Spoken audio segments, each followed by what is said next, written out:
Topo Athletic is committed to lifelong health and better movement. Topo builds running shoes for those who get out there every day, regardless of weather, speed, energy, or mood. Their distinctive fit and feel combines instinctive human movement with modern performance and lightweight comfort to help you keep going, keep trying, and keep moving. Discover the Topo difference and step into a run experience unlike any other. Hey, everybody. Welcome to the 101st episode of Fireside Chats. Today, we're going to be bringing Heather Beaver on. Heather is a cyclist, a writer, a mom, and a lover of all things growth, motivation, and inspiration.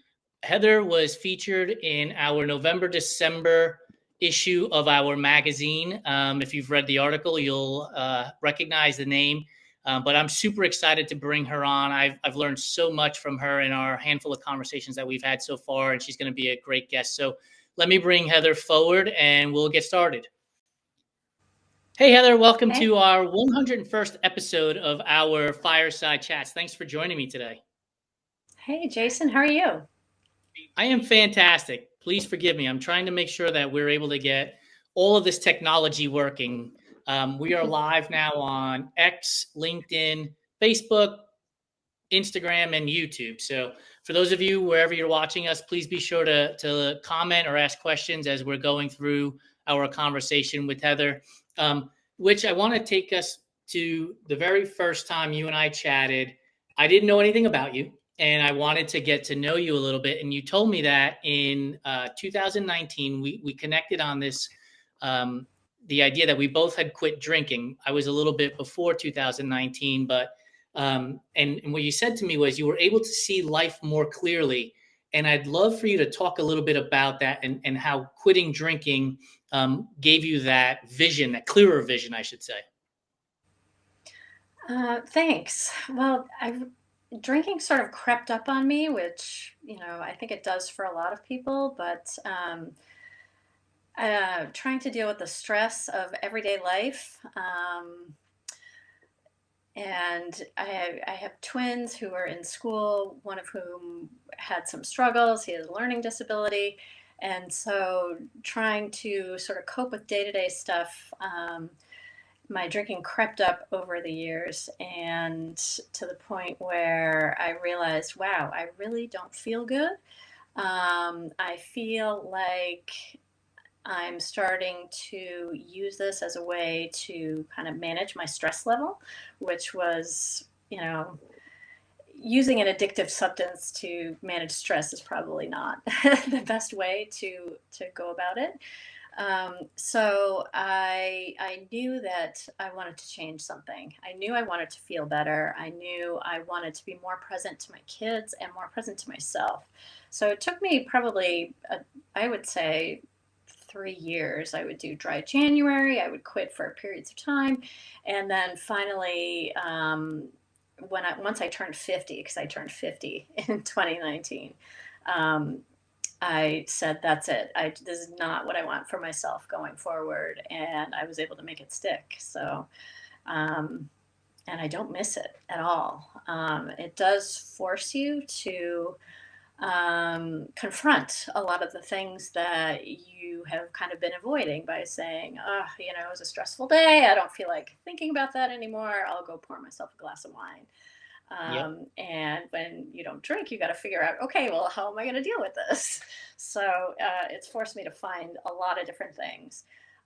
One of which has been cycling. I had been cycling before drinking, but once I stopped drinking, cycling became a great way for me to manage my stress and to also learn more about myself. And as I shifted my energy from drinking to cycling, my cycling performance took off. And for anyone who knows about bike training, about functional threshold power. Which is also known as FTP. My FTP went from, I think, around 170 or 175 up to 210, 215, 217, which is huge, like a 25% increase. Yeah. When you saw those increases on the cycling side, did you then become, and I'm going to put in air quotes, addicted to that? Like, it was like, okay, the quitting drinking has definitely benefited this, and I'm addicted to performance improvements, and I'm going to keep focusing on that?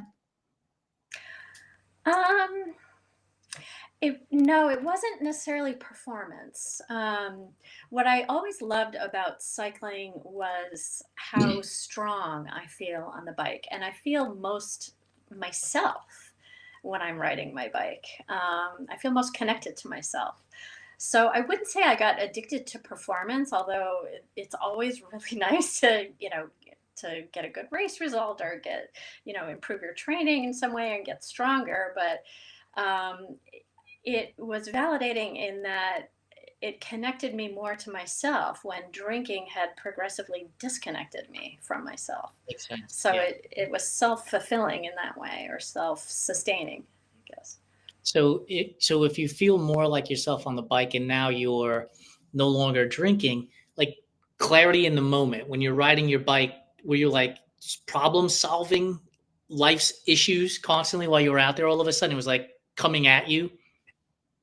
Well, that's interesting you asked that because, of course, right after 2019, as I healed from drinking, then the pandemic hit at the beginning of 2020.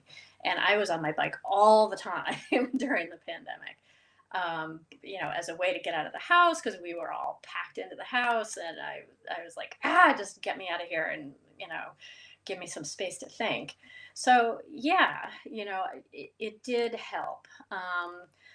But it also, like, riding my bike often is meditative for me because it brings all parts of me together. It brings my mind together. It brings my body together. And I guess, you think of it in terms of mindfulness or mind body connection. That's what it does for me. So It's uh, go ahead. I was going to say you use the word meditation in the conversations we've had, and I feel like when I talk to other people, they just use the word, but they don't practice it.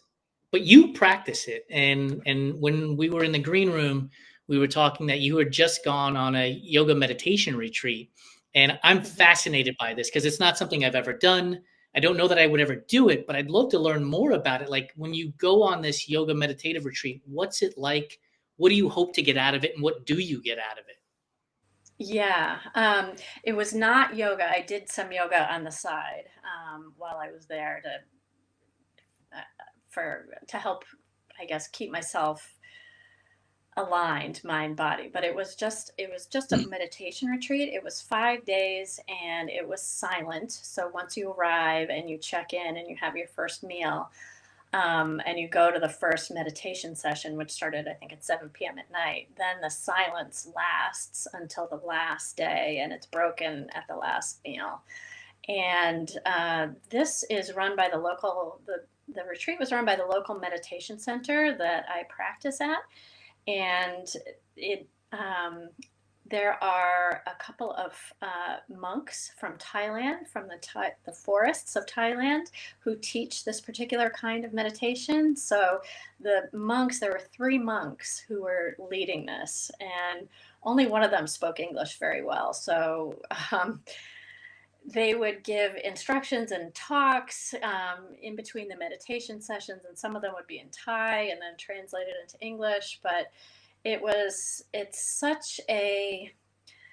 um, such a different way of being because it's all about watching your thoughts. At least this style of meditation, which is called vipassana or insight.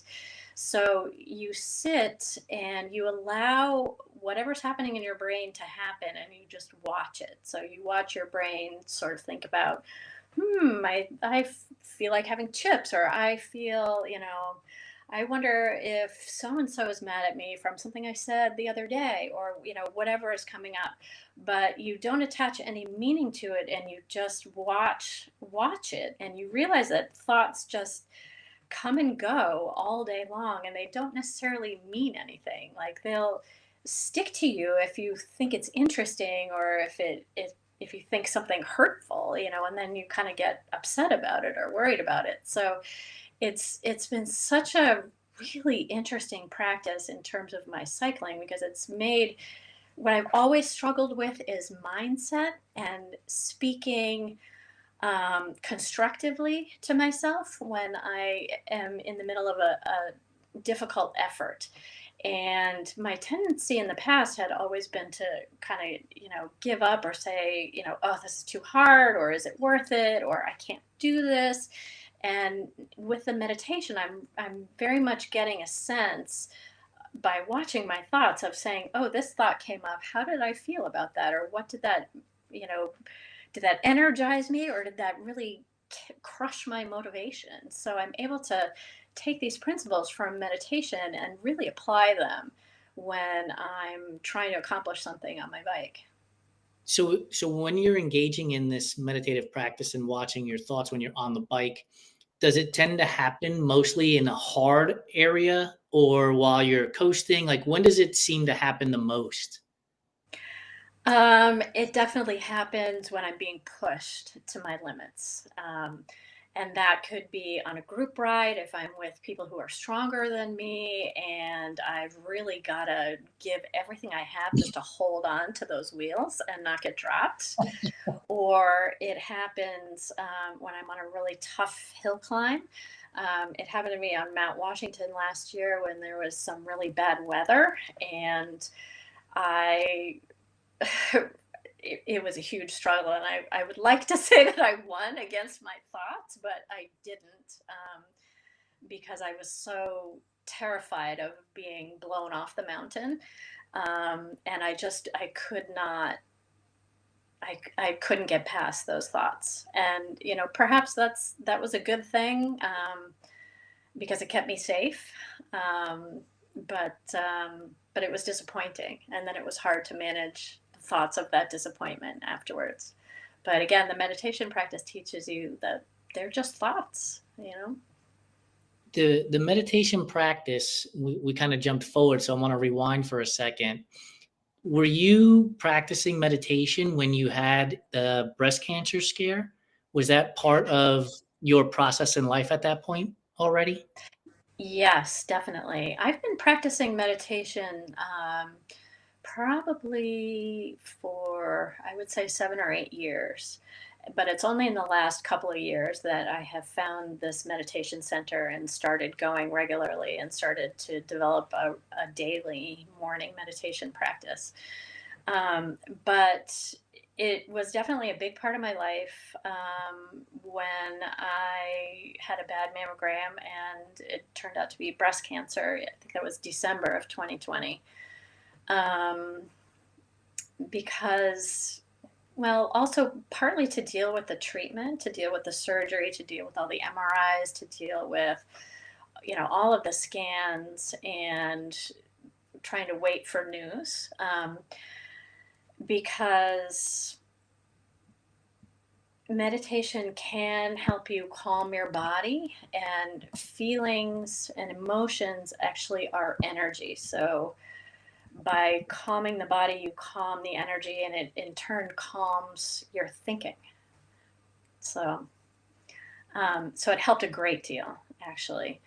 And also understanding that your thoughts can either pull you back into the past or they can pull you forward into the future. And there's nothing that I personally could do about the cancer. I was already getting all the care that I needed. So, I did have to think or confront the fact about dying. But I guess I'm able to let go of that. It's hard to explain. I'll have to think about that a little bit. But um, it's going to be what it's going to be, and nothing that I do that I'm not already doing is going to change anything. And worrying is only going to make my body more turbulent and my mind more turbulent and make it that much harder to endure. Like the more you resist, the more difficult everything seems. Yeah. And I feel that way not only with cancer, but also, on the bike with really hard efforts. you know, we're all so afraid of pain, and it hurts, but over time, like, the more you have pain, the more afraid of it you become. And when you're afraid of it, it creates this resistance, which actually makes you tense up and makes it hurt more. So every time I'm in the middle of a really hard interval, or if I'm on the mountain and things start to hurt and I feel myself tensing up, I just try and stay present with my body and my thoughts, and I think, oh, this is only pain. I know what I can do, and I can do this. I've done all sorts of things, and I've done worse. And that's, there's a difference between, an injury kind of a pain, right? Like Right. that, Correct. you need to stop, right? But this hurts. I'm working really hard. I want to stop is a different kind of pain. It's interesting because I was just having a conversation yesterday with Lori about risk. And I think we can use risk and pain sort of interchangeably here. As we get older, we have more knowledge and experience. So you would think you would be less risk averse as you get older.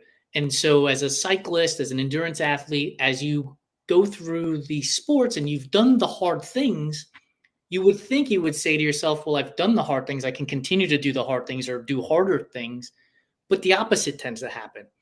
And I can't figure out for the life of me why that is. Because when you're younger, you're like, I've got all the time in the world. I'll go take a risk and do X, Y, and Z. But you don't have the knowledge or the experience to build off of. And yet you're still willing to do it. And so I just like, this was on my mind all day yesterday. It's on my mind again still today. But I think it's interchangeable with pain when it comes to sport, right? I refuse to race 5Ks. Why? Because they hurt. But sign me up for a 100-miler, 50-miler, 250-miler, put me on a bike for, a century ride, and I'm cool with it. But, a 25-minute 5K, and I'm like, no chance. Don't want to do it. Like, I don't want to get hurt. My gosh, wow. That's pretty amazing. Right? Like, so, but for you, right, you're climbing Mount Washington, and I read the article before we came live on the show, and it's a 7.6-mile climb that's averaging about 12 to 12.5%, right, all the way up to this top. And I just thought to myself, like, that would be cool. Like, you're grinding, that sure, you want to get there as fast as you can, but if you just keep turning the pedals, you're going to get there, right? Mm-hmm. And I can deal with that pain. Whereas in a 5K or if you're on a circuit, right, like a crit circuit, like you're just blowing and going the whole entire time. And I'm like, I don't want to deal with that. Like, so for you, what's it about dealing with the pain that you're like, I'm going to go climb Mount Washington? Like, I want to do that. Oh, that's so interesting. I never thought of it that way. And, for the record, I hate 5Ks too, because I feel like I'm going to have a heart attack during Right. them. Like, I run for cross training, but I'm not a particularly talented runner. My husband's a really good runner, but and I have done crits, and it's so interesting you say that, because part of what I was doing when I started to get into cycling was I did some practice crits at New Hampshire Motor Speedway, which were really fun and super addictive. Crits are a little bit different in that you do get to rest and back off. There are moments where you're completely redlining like you are in a 5K, but it's not the whole time. And there's a lot of strategy about how to get good position and stuff like that. So I actually found that addictive and really exciting. And I had signed up for a couple of road races that year too. But I wound up having 3 crashes, 2 of them in races. So, in terms of risk, to go back a little bit more, I decided that at age 55, I'm not willing to take the risk of group racing, because I separated my shoulder pretty badly. If I fall again, I'm probably going to need surgery, and that is just not worth it to me. But I Right. can go out and do things like hill climbs or do grand fondos, and sort of test my legs and see what my strength and power is against other people without the danger of crashing that is so much higher in crits and road races. But how do I manage that pain? I think it's probably very similar to you and your ultras because it's painful. But my strategy is I know I just really feel into my body and how my body's doing. And I always bring it back to form. Like if you think about some sports like swimming, swimming is highly Yeah, dependent on form. The better your form, the faster you will go. And absolutely. hill climbing is also highly related to form because as you get tired, your form goes. Right. But there are some people, like, it was so interesting during the race because my coach gave me such great advice, which is you know your body and you know your pacing, and just go out and have your own race, and don't worry about what anybody else is doing. So I had that in my head among a bunch of other things when I went out there. And I went out and I started steady at my own pace, and a bunch of people kind of took off and passed me. And there were a couple of people that were kind of, we were playing chicken a little bit. They'd pass me, and then I'd keep going steady, and I'd wind up passing them. And as a female cyclist, I've definitely noticed that some guys get ticked off when I pass them. So there were a couple of those guys on the course, and they'd get pissed off, and they'd, muscle it back up and pass me. But the last time I passed them, I didn't see them again, so it's a grind. That's I it. know what I'm capable of. I know what my numbers are. I keep a very close watch on what my heart rate is doing. I know how long I can hold different things. And I just go to my capacity within my numbers. Were And you it always a hurts. What's that? right? Yeah. I was going to ask, were you always a natural climber, or was that a skill that you've developed over the years through all the cycling that you do? Um, that's funny because when I was a kid, I had a really old, heavy 10 speed bike. This was back in the 70s, like the late 70s, early 80s. And in order to see my friends or to get to the pool I belonged to, I had to climb this big hill. And for months or perhaps even a couple of years, I walked it. And then one day I remember being really pissed off, like, I'm sick of walking this thing. I'm going to see if I can ride it, right? And I just said, screw it. And I just did it. And I got to the top, and I was surprised. I was like, wow, I was able to do that, right? Um, so have I always been a hill climber? I always remember that because it was such a seminal moment for me as a kid and as a cyclist, I guess. And one thing that made me feel like I loved my bike because I can do hard things on it. But I wasn't planning to be a hill climber. No, I was planning to do road racing. And it was at the Killington Stage Race, which is a pretty big road race, a 3-day stage race in the U.S. And I crashed the first day, and with a third-degree separated shoulder, I couldn't do road races anymore. So I was talking to my coach, like, what am I going to do? And she said, well, you can do hill climbs, you can do time trials. And I was already signed up for Mount Washington, so I thought, all right, well, I'll see what I can do. And after having, dealt with the cancer and dealt with my kids who really had a tough time with the pandemic and needed a lot of help, and after quitting drinking, my marriage needed a lot of work, and my husband and I were doing a lot of work on that, and I was so kind of had so many adverse things going on that I'd been working through that I just said, all right, well, with all of this crap that I've been through, what's a mountain? Like, forget this. I'm just going to go up and do it. And I had the same attitude that I had when I was that 10-year-old kid climbing that. Um, so I did it, and I got to the top, and my husband was up there, and he said, "You were the first woman with a green bib." And I said, "What?" And he said, "I think you were the first woman in your age group." And I said, "No," I said, "I've never won anything." Right? So I was wrapped in my blanket, because they give you a big blanket at the top of the mountain because it's cold. And I took my picture next to the Mount Washington sign. And then we waited for everyone to get to the top. And then all the cars went down to the bottom. We had the ceremony, and they called my name, and I was on the top space of the podium, and I was like, wow, and now, like, I'm not going to go out and win a hill climb, because I'm 55. I'm not 25. The 25-year-old women are winning it. But Right. I seem to steadily do really pretty well in my age group. I had a lot of age group wins last year. And when I climb on Zwift, I seem to, for some reason, do really well at it, and particularly well at the really steep grades of like 15%, 20%.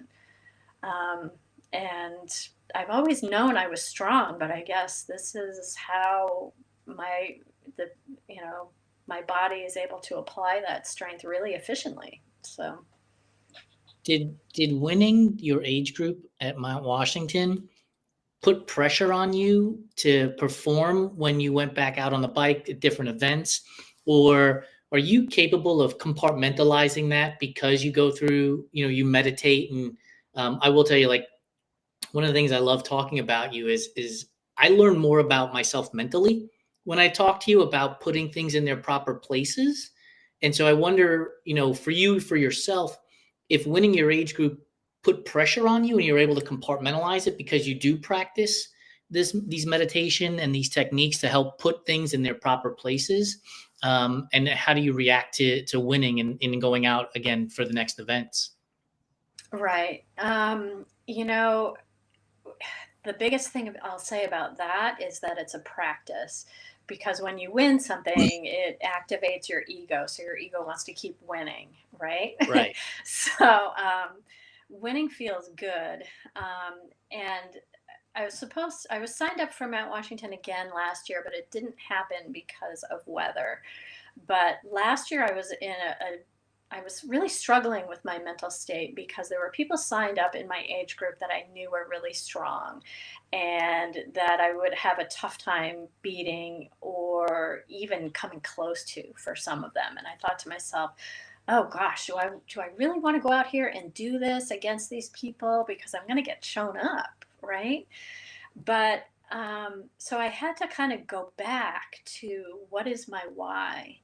And you guys have a really good article about that on your Yeah. website as well. You have a bunch of good sports psychology articles. So I used that, and I talked to my coach, and I realized, I think one of the biggest things that article said is that it's really important that your why not have an external um, anything external, meaning your why can't be, I want to go out and win races, because you're Right. going to blow up or burn out over time, right? So and I realized, like,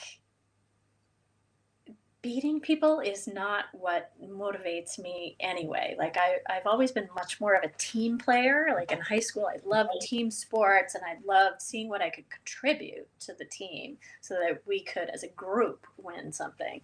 So I realized what my why is goes all the way back to that 10-year-old kid, and my strength on the bike, and how much I love how the bike brings my body and my mind together, and that I can really feel into what my legs are doing and all of that power, and feel strong. So I go into every race thinking, gosh, okay, I know what I have to do here.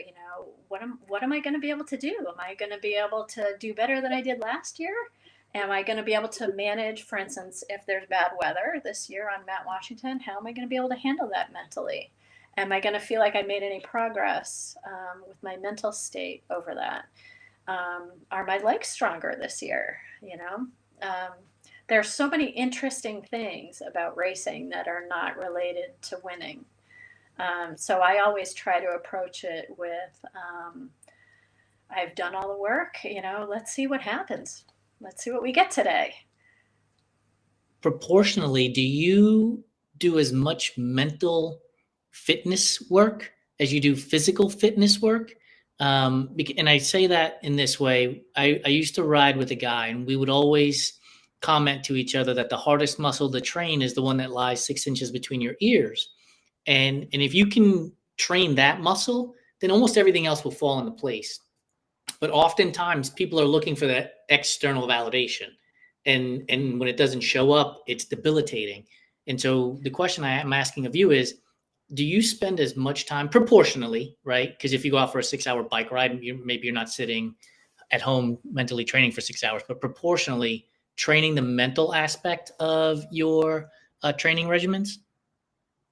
Yes, but I don't think of it as training for the bike. I think of it as training for life. And I spend a lot of my waking hours thinking about this kind of stuff and how it applies to my life.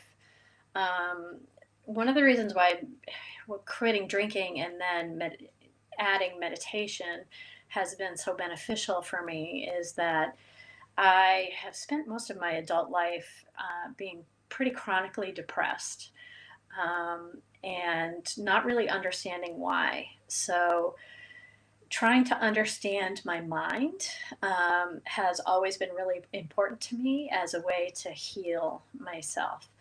So it wasn't until I quit drinking and I really couldn't run away from looking at how I was thinking and how I was managing things that I was able to really make progress with my mood. And it wasn't until I started meditating regularly and watching my thoughts and really getting to know how my thoughts drive the way that I feel that I was able to separate from that and understand that my thinking was causing my depression. And finally, for the past, I would say, year, about a year ago, I finally went off medication for the last time, and I haven't been depressed anymore because of all of this mental training. And the cycling has helped me get there, but it also reinforces all the mental training. And it it's just I have goosebumps. It's just such a phenomenally wonderful place to be because it all works together and it all keeps you healthy. The exercise keeps you healthy, and taking care of your thoughts and your brain keep you mentally healthy, and they both support each other. I So, find the mental aspect of sport, business fascinating. And I also believe like people come into your life for various reasons. And I don't recall how we got introduced, but I'm thrilled that we did get introduced because when we engage, like I go into this process of thinking constantly about different things and try to answer problems, that are happening in my life. But I know from the article that when I interviewed you way back when in October, November, you had met somebody that had an impact on you. And it was a patient who was dealing with metastatic melanoma, a patient. And she said something to you that had an impact on you. And I'd love for you to expand on that a little bit and tell us what she said, because I often think that we're so fast to get through life sometimes that we don't even hear the things that are being said to us that can actually impact us. And so the idea that you were actually able to listen to her and take that and apply it to your life fascinates me. thanks. Yeah, that was a really important moment, both in my personal development and in my whole outlook on cancer. And I did have a good friend at the time who helped me sort of talk through this and figure it out. But I had the bad mammogram, and then I went to the local city hospital to have a biopsy, which was difficult and pretty traumatic. And once I did that, they connected me with an oncologist there. And I thought to myself, I really want to go to Boston. I don't want to be up in the suburbs trying to deal with breast cancer. I'm close to a major medical hub. I want to do it down there. So, in order to go down to Boston, I had to get the samples that had been taken at the local hospital. So I showed up at the hospital to get them.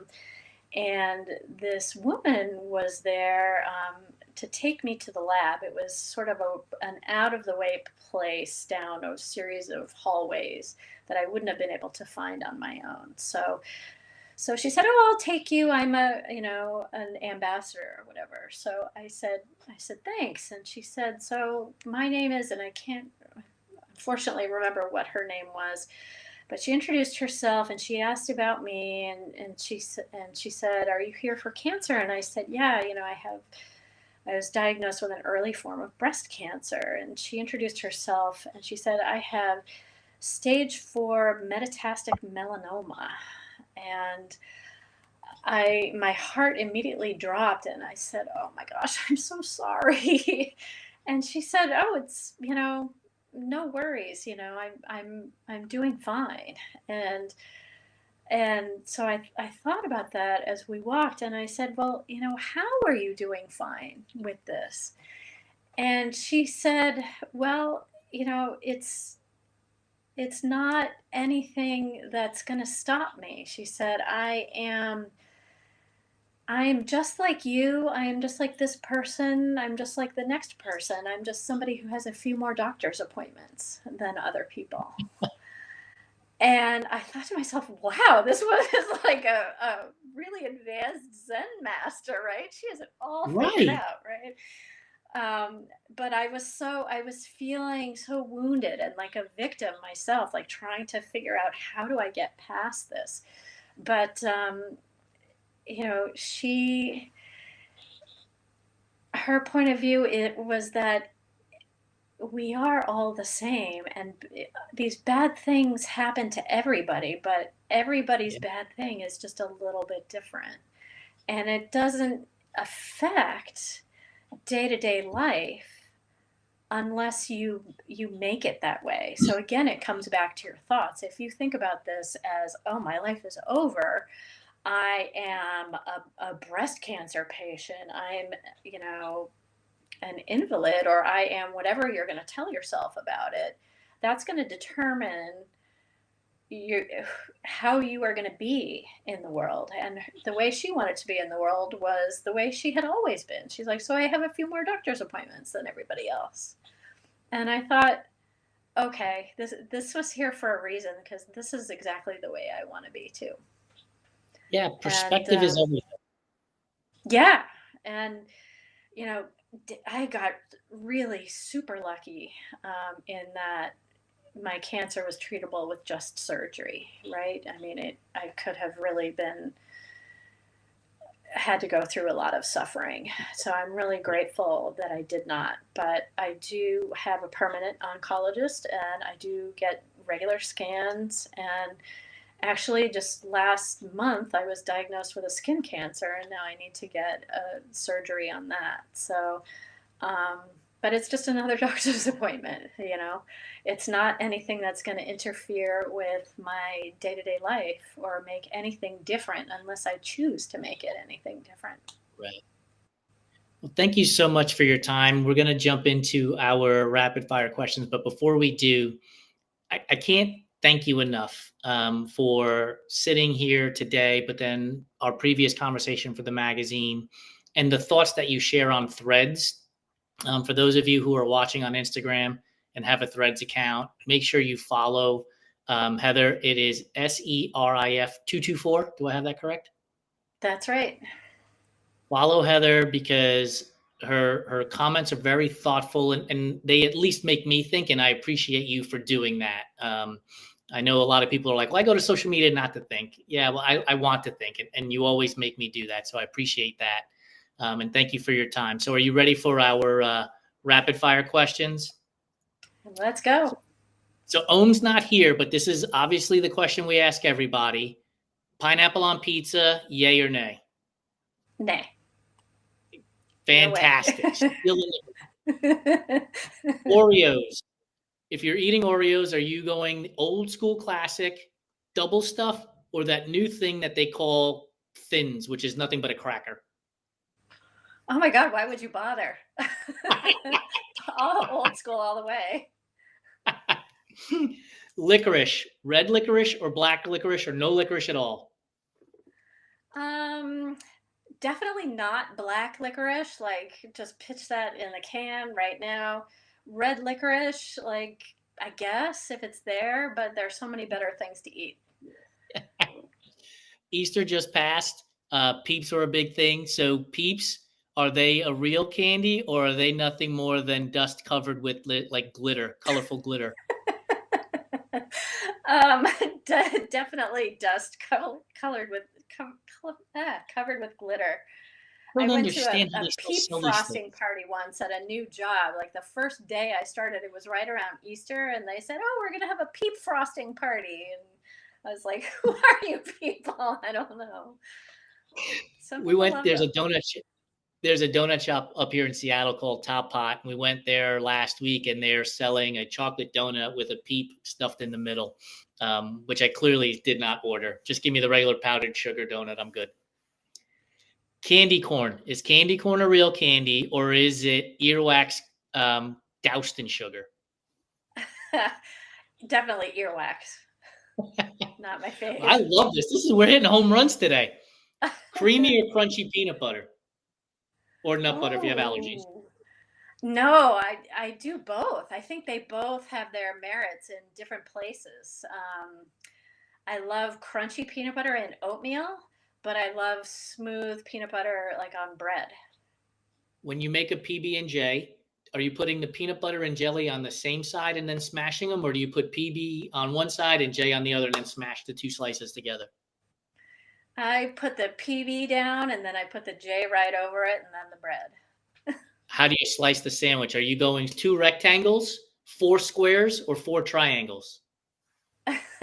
Usually I don't slice at all, but if I do slice, it's on the diagonal. So two triangles. Nice. Favorite flavor of ice cream is? Oh, anything chocolate. Like chocolate mousse, chocolate explosion, chocolate. There's a really good ice cream shop in Cambridge that I love that has really good chocolate ice cream. Is red velvet cake a real flavor, or is it just chocolate cake dressed up to go to the prom? I don't know. I never really cared enough to think about it. I'll eat it if it's there, but it's not my favorite. It's just chocolate cake that they upcharge you for the red food dye.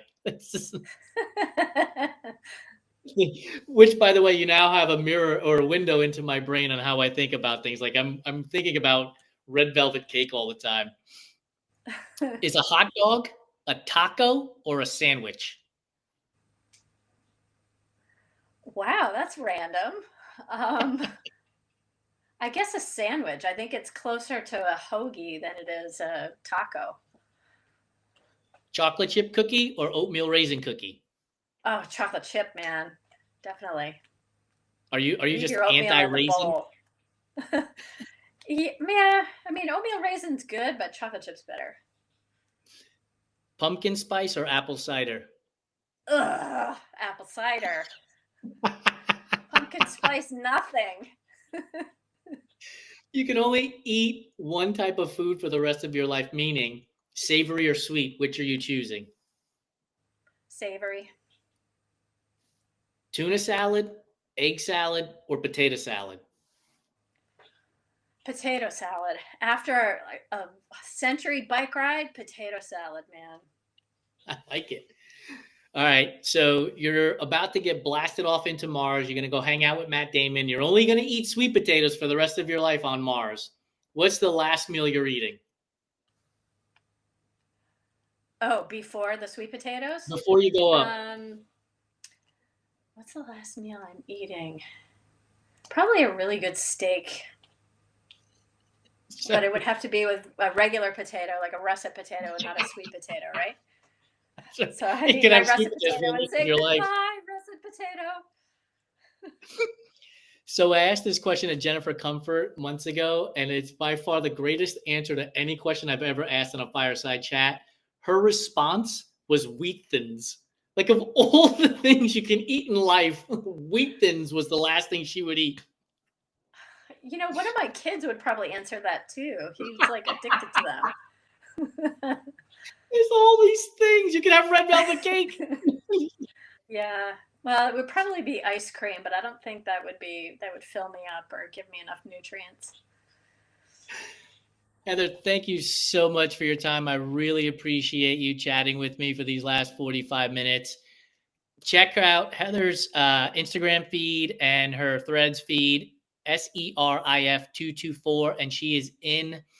We did a story on her in our November-December issue of 2023 of our digital magazine. Check it out there. Heather, thank you so much. Have a great evening. Awesome. Thanks, Jason. Bye-bye.